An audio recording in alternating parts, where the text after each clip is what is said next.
How'd you go in Perth, BT? Yeah, we had any entries to hotel rooms that weren't yours, like No. you did the I previous spent 4 trip? days over there. It was a good trip. 4 days. I went to see Back the to parents. see the parents. Well, Yes. actually, I forgot to see them. Pinjarra? I went to Mandurah, saw a couple of mates. I did forget to see the parents, and the sister's not very happy, or the brother. So pretty much you avoided your family. I avoided the family. Yeah. Bristol's Vault has to be heard to be believed. It's a slightly different one today. It's well, let's put it this way: some outtakes Oh boy. of some of these. Bristol, the Nadia Comaneci, it took Melbourne by storm during the week. You weren't aware of it because No. you're in Perth. Yeah. People everywhere accessing it on Triple M at Triple M Footy. What people need to understand is it was 1991 and I was young. Just extraordinary. I spoke to Matty, who does a great job editing them. Matty back Hayward. and he is a star. He is. He said to me, that is, to exactly quote him, that is some of the funniest SH1T I've ever heard. And he said they could go for 20 minutes each, but we just can't fit them all in. So that's coming up. And then we send BT down into the St Kilda rooms. Duck. Oh, we'll have a chat to the coach. He's great, Richo. mate, Richo. Bit of one-on-one. Because you accused Whispering Brian. you Oh, accused boy. BT last week of getting some information off Richo too, didn't you, Doug? Well, he's very close, and that's why we're sending him down there. Let's not. So pretty I much, haven't spoken to him for a couple if of years. BT speaks anything, couple of years, which is code for probably Yeah. 9 o'clock this morning. Last week. if he speaks anything St Kilda, you can take it as gospel. Tell us something I don't know as well coming up. Whispering Brian down there, Oh, BT? yeah, we'll get a little whisperer down the room. Now, tell me, last night, my understanding, because you obviously had your feelers around Arcadia and Melbourne, I had my feelers around Subiaco Oval. What happened, Duck, when you arrived at the ground yesterday, and who did Bristol run into just as you were heading in? Yeah, well, getting out of the car, Cameron Ling, myself, and BT. No names. Though. No, we're getting out. We had our chauffeur grabbing Brian's bags. We all grabbed our own. Yeah. Brian had the Luke Darcy chauffeur. style. That's We it. got out and, the next Fremantle champion, let's say, sort of came walking up. And A little rotundish these days. I looked at him straight away. Lingy looked at him straight away. I knew exactly who it was. Oh, yeah. I knew exactly who it Come was. on. Of course you did. So I walked straight up to him and said, "G'day, mate." And so I didn't give anything away. Lingy sort of was a little bit sort of to the side and sort of said hello. And then BT walked up and said, really confidently, Yep. BT sort of, you could tell BT doesn't know, a bit like Gary Ablett Senior, didn't know too many blokes back then. So you could sort of walk, and then you just saw BT real confident. Chest out. Chauffeur right next to him with his bag, strolled up and said, "G'day, Brad." Oh, no. And you know, it was Paul Hazelby. And you know what? Paul Hazelby, and Paul he called Hay- him Brad. He looked at me. He didn't blink. He didn't And even he didn't blink. blink. He didn't blink. You called Paul Hazelby Brad and then walked on. Then I walked off. But Duck didn't know him at all. I did so. Poor Mate. Hazelby. Well, I just call everyone. Jeez, I mate. was confident I had it. I know. You were very confident because I saw you. You know, you normally when you don't, you hang back, and you wait for someone to say it. I was greedy. BT went Straight in. I ran down Subiaco Road. G'day, Brad. Duck, I want the truth now out of you. Yep. Did you ever, how many games were you captain of North? 200? Yeah, just under. About that. Yep. Let's say 200 games. Did you, and I want honesty here, did you play a game where a guy played for North Melbourne in the same team as you who you didn't know his name? In the same team. Yes. No, I would have known everyone that played in the game. But I tell you what, just on names, Dennis Pagan. Now every year, as you know, BT, you get a big I can group give you of some new players news on come Duck in. and his former premiership teammate at the moment. Dennis Pagan would deliberately, so before the start of every year, so you've had a whole pre-season with these guys, you've trained with them, and I must admit, at that point in time, probably there might be one or two not, real familiar with, but I got to... You'd put a line through their names. Yeah, is what you're trying to say. in other words, they were couldn't no play. good. Exactly. Yeah, no, but you knew pretty much everyone, but Dennis...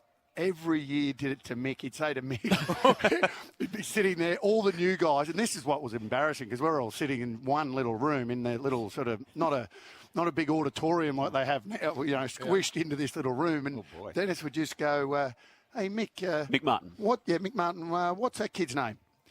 there'd be a big pause, and you could hear everyone just about to burst, and he'd go, name it. He'd go, what was that? He'd go, no, name it. He'd go, did you say David?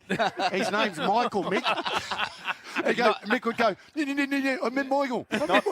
Not that difference to the vibe in the commentary box. After the meeting last night and before we go on air, and I'm sitting there thinking, there's the king over there, the two-time premiership player. Yeah.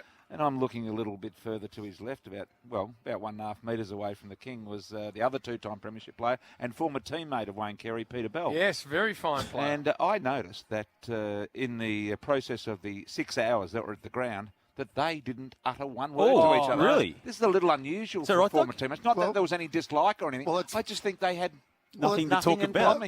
Well, it's funny you say that, because last time I was in Perth, I actually caught up with Belly, and we went out and had a few drinks at Nobu. We actually had dinner. So there wasn't a lot of talk last night. Really? Well, there wasn't a lot to say. You're onto something, VT. What have we heard? Well, we've been alerted to a former superstar teammate himself that there was a time at the MCG, Duck, when you were playing out there and you required Jack King to go and get the footy record because you didn't know the name of the player you were playing on. And I think this happened a few times, but the specific... Jack King being one of the former trainers. Yes. Yeah. The specific reference... The boxing coach, yeah. But that's a player I was playing on. Yes. No. Not a player in my team. Yeah, but he was famous too. This happened regularly, didn't it? Barry Stanford, I think, was one you did this to. This was also this reference here from this player who I think will remain nameless was Anthony Mellington. Yeah.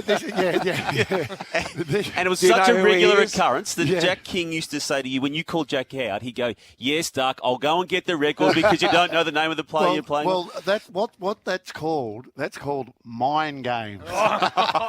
So when you've got a young man come out, or even a man that's played a lot of footy, and if you sort of say that to him, they don't like it, PT. So it was a bit of that was my... You know what? That was my sledging. I never said anything like personal, never got really personal about anything other than someone's footy ability and or not knowing them. Therefore, it was a bit of a put down to their football career. So that was my banter.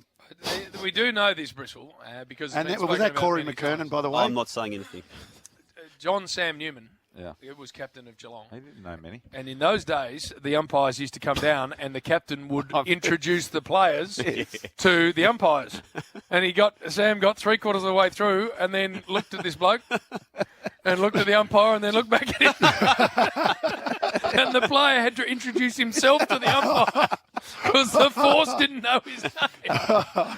And when you ask him about it, doesn't he, Damo? Goes, and that is true.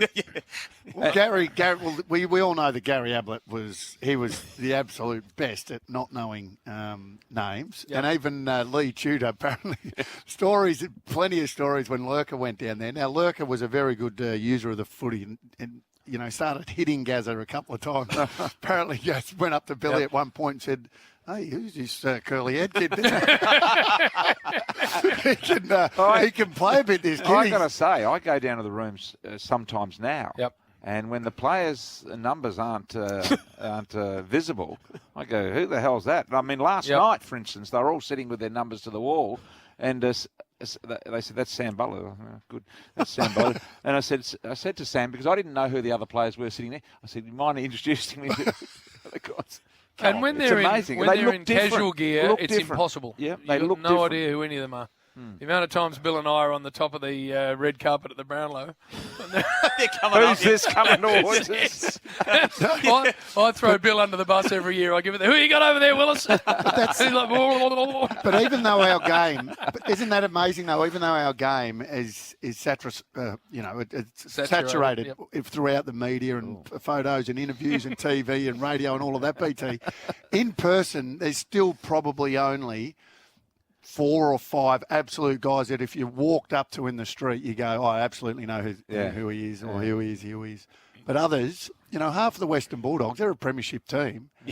Half of those kids walk past you. They look like they're 15. Well, you were struggling when you first went into the rooms this year with the Bulldogs, weren't you, BT? Yeah, absolutely. You're just putting a microphone under people whose names you did not know. It'll come a time when I actually have to turn him around to see who he is. Dale Morris. on the rush hour this week told us that he reckons at least 5 times a year he has a full conversation with a Western Bulldogs fan who's convinced he's Matty Boyd. Full conversation. He said it gets that far in that I'm just too heartbroken to actually tell him I'm not Matty Boyd, so I just continue the conversation. He's too good a bloke to raise it, exactly. Dave.